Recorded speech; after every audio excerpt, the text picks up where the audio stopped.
Why not a federal ban on chokeholds? That's agreed upon, right? You're comfortable with a full federal ban on chokeholds for police officers? I'm for the best training possible, but what I'm not for is what we saw there. I don't know that any training, any ban, there was no chokeholds used there. What they did there was just continue to beat this Mr. Nichols. And so I don't know if that's the answer, but we'll look at what we think makes sense to help this, to make sure they have the proper training. But no amount of training is going to change what we saw in that video. Well, I understand that, but why not set some minimum standards so that officers are held accountable immediately? In this case, it was because the chief acted. Yeah. The chief sort of acted unilaterally here, that we don't always see that kind of leadership. But why not enact a federal standard here? Look, most people don't want to commit murder, but we have a federal standard when it comes to murder.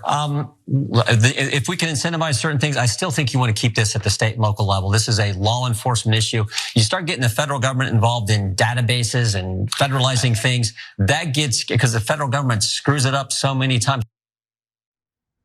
Why? I would have loved for him to actually be challenged on that talking point a little more, because do the needs for civil liberties, civil rights, and protections from state-sponsored violence apply to some states and not other states? Of course it's a federal issue. Of course there should be federal standards when it comes to policing to ensure that they're actually doing their jobs in protecting the communities that they were hired to protect, as opposed to brutalizing people in those communities.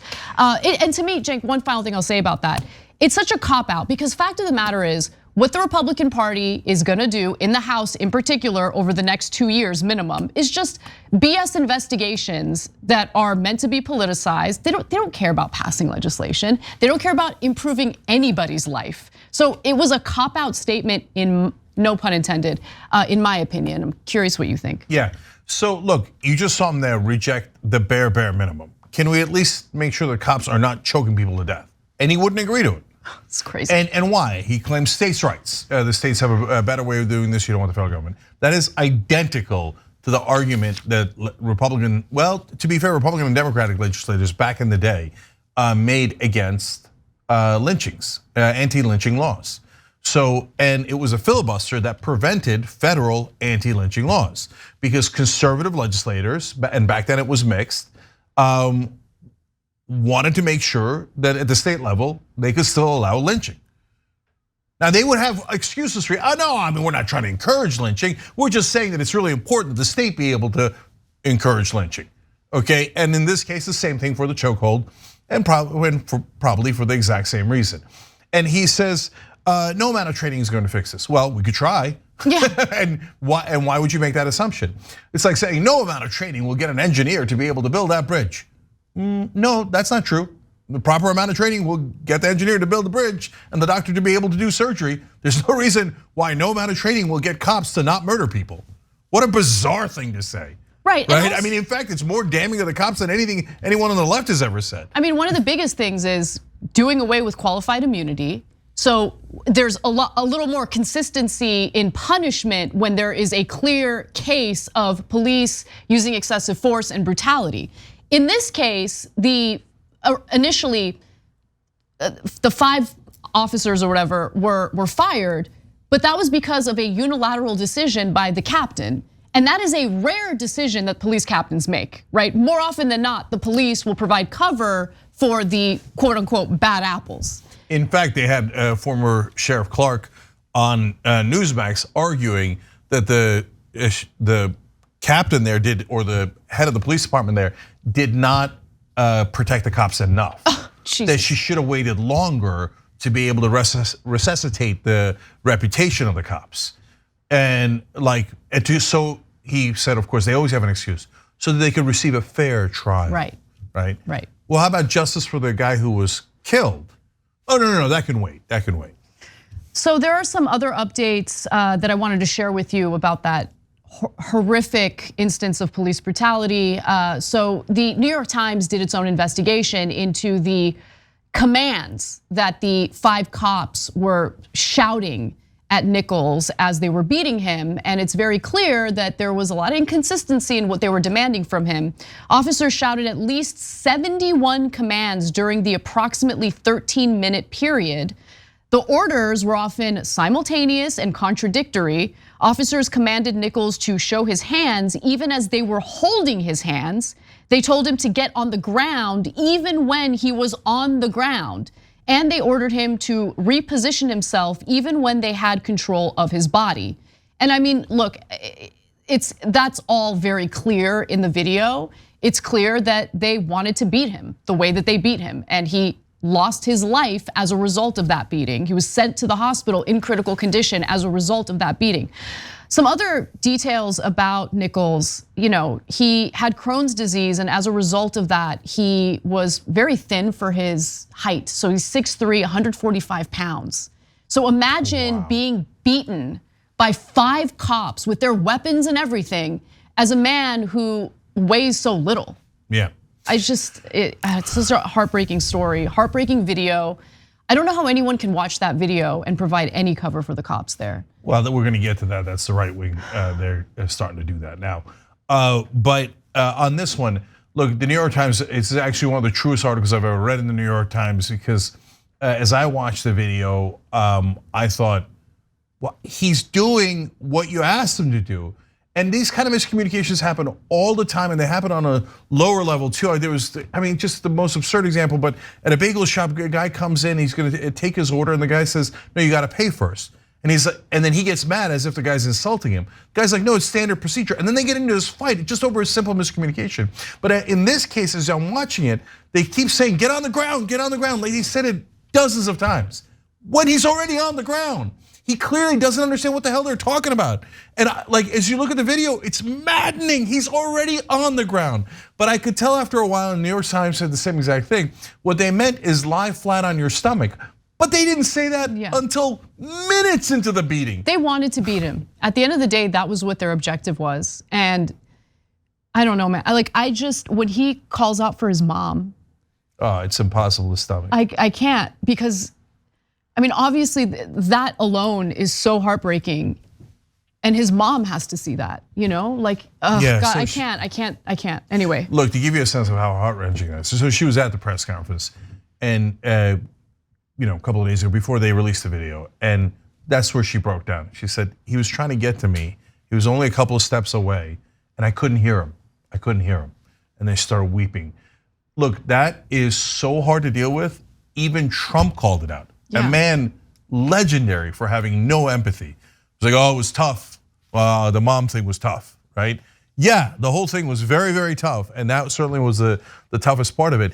And guys, it wasn't just get on the ground. It was nonstop, give us your arms. When one cop had one arm, another cop had another arm, and they're like, give us your arms. He's like, there's nothing to do, he can't. He's giving you both of his arms. There's nothing he can do. And guys, look, this, we're talking about training all the time. Jim Jordan said on Meet the Press, oh, there's nothing you can do about the training. Of course there's things you could do, but it's not just the training of the policy, because a lot of times cops and right-wingers fall back on that. No, technically, if you look at our hand guides here, we say don't beat people to death. It's the culture. No, it's the culture. Yes. And they are trained culturally to not care about our lives. And the most telling part of the video is not those dozens of contradictory statements from the cops, which is maddening, but when they sit around for 20 minutes as he's dying there. And at that point, now there are tons of cops and medics around. And for 20 minutes, they don't attend to him because they don't care about his life. And that is a cultural thing that they have been trained to absorb and think that life is not at all important. Our feelings are super important, and we could beat people to death over our feelings. But that life isn't important at all. And don't tell me that cops don't have that culture. It's insane, it's absurd to argue that they don't have that culture when we see it with our own eyes 1,000 times over. Now, the Memphis Police Department has disbanded their Scorpion unit, which is the unit that these 5 cops were part of. So that is an update, an important update. And by the way, if you have a unit called the Scorpion unit, maybe rethink what that communicates to the community. That, right now, the whole thing with policing that we keep hearing over and over again is how they want to build trust with communities. You don't build trust with communities by referring to your unit as the Scorpion unit, number one. The other thing is there has now been a 6th officer who has been let go. So he hasn't been fired. It was initially reported that he's been fired, but he's on administrative leave pending an investigation. It is unclear whether they're paying him while he is being investigated. So the 6th officer, Preston Hemphill, has been placed on administrative leave. It is not clear exactly what role he played in the encounter. He was not one of the 5 cops who engaged in the beating scene. A spokesman for the department confirmed on Monday that he was placed on leave on the same day that the other officers were suspended. Now, his lawyer, Lee Gerald, said in a statement that one of the 4 videos of the encounter that were released by the city on Friday, labeled Video 1, came from Officer Hemphill's body camera. His lawyer says that he was never present at the second scene when the brutal beating happened.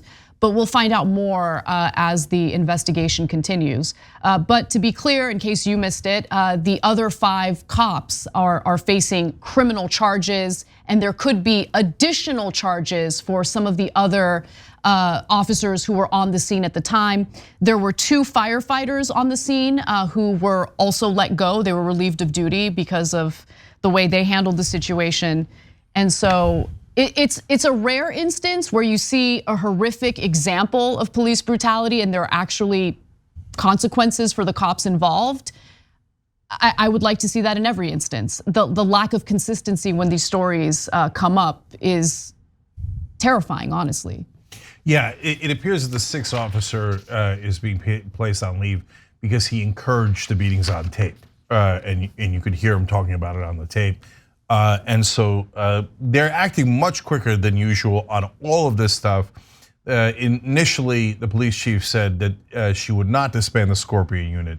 But today when she disbanded it, she said even the ones in the unit were saying we got to disband it, because then they all took on the assumption of guilt because they were on that unit, they felt like. And so it became an easy question, especially when the cops say, yeah, we should disband that because it looks bad.